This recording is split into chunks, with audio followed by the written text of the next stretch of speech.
Hey, it's me, MLB. Here is part 4 of Competitive. Enjoy. You got to the appointed station exactly at 4:59 a.m. and found, not to your surprise, Kagayama standing there against the wall just outside the station at the top of the exit stairs. Thankfully, knowing Kagayama, you didn't dress up too much, but stayed in something that you could move easily in, complete with sturdy shoes. And by the looks of it, you'd chosen wisely because he was in trackwear. Okay, you sassed when you stepped up the last of the steps and saw him standing there in black trackies, a white v-neck shirt, and a black windbreaker. He looked at you, his eyes travelling down your entire being before coming back up to look you in the eye before he smirked slightly and pushed off the wall. "Let's go," he commented casually, calling to you over his shoulder as he strolled off with his hands in his pockets. Are you going to tell me where we're going?" you asked as you followed after him, and then jogged a few steps to catch up beside him. "No," he stated bluntly. "I don't tell, I show." Okay," you thought smugly, remaining silent beside him. He walked quite a distance with you beside him. You were still silently wondering where you were going, but decided not to ask. You walked side by side to the closest bus stop, and then he halted, so you did too. Baby, you know I like the unexpected, but why are we standing at a bus stop?" you asked, giving him an odd and also sassy look as you dropped a hand to your hip.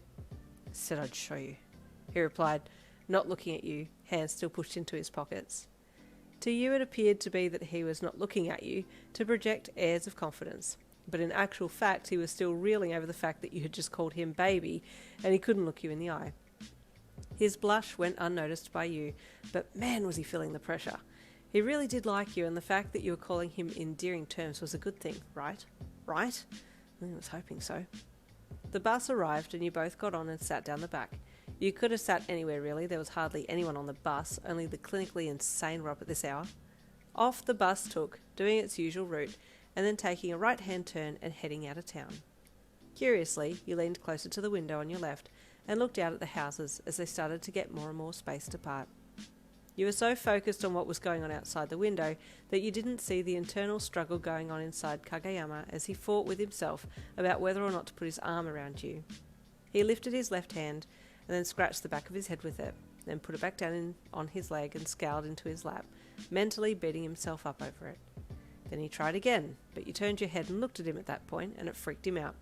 All you saw when you looked at him was him quickly drop his arm to his lap and a deep scowl on his face. "What?" you asked. "Huh?" he shot back with embarrassment. "What?" you asked again. "Nothing," he said as he looked the other way.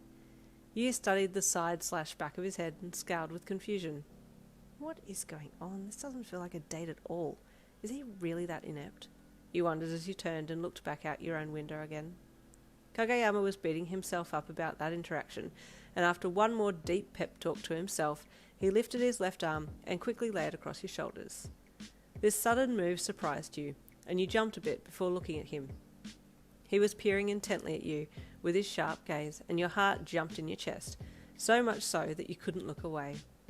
It looked like he wanted to say something, but he just couldn't quite span the gap between thinking the words and then getting them out there, so you reached your left hand up and held onto his hand that was draped over your shoulder to show him that you didn't mind him doing that. He relaxed a little, and the look on his face softened a bit.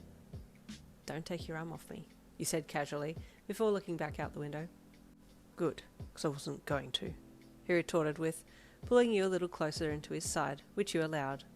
And that's where you both stayed, with his arm around your shoulders until the bus pulled up at the stop out of town.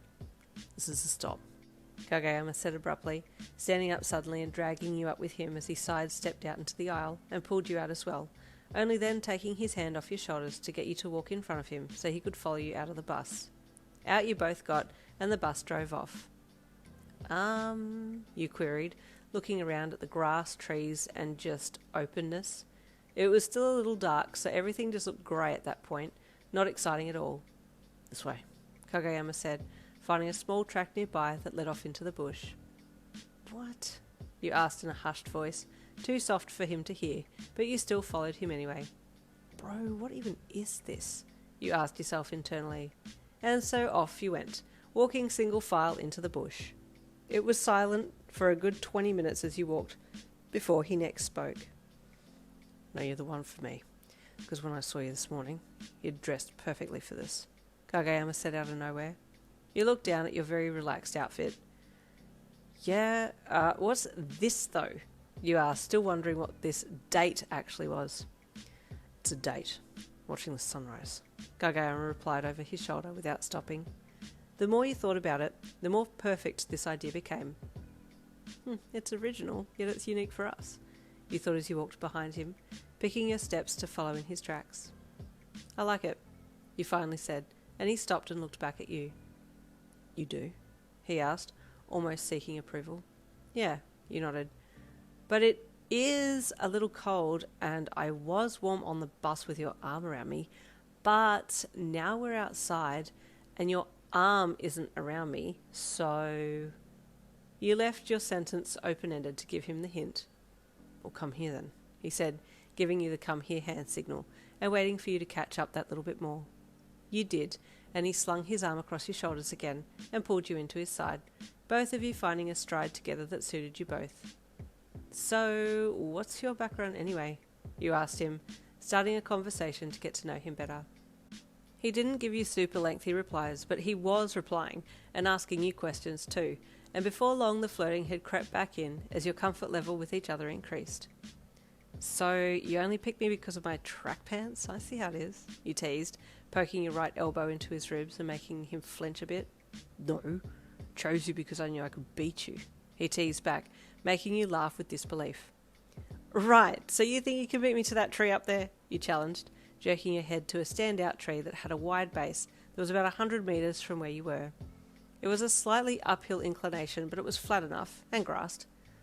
I know I can beat you, he replied confidently. You wish, you said, bolting out from under his arm and racing towards the tree. Hey, he yelled, giving chase. You let out a devious cackle as you ran, knowing he would probably catch you in the next second. He did, but surprisingly he didn't charge past you, but instead grabbed you around the waist and carried you the last few steps to the tree. Before you knew it, he had placed you with your back up against the tree, and his palms were flat to your palms, with the backs of your hand at head height up against the tree trunk. It took you a second to register the position, panting along with him as he hunched over a little to have his face close to yours.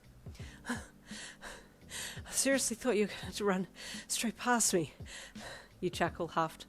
No, I had to grab you in case you tried some other underhanded tricks, he retorted, his eyes flicking to your parted lips. And that's where I'll leave it this week. I know. How mean, how terrible, how can you do this to us, MLB? We trusted you. Well, there's always next Wednesday, yeah? I'll see you then.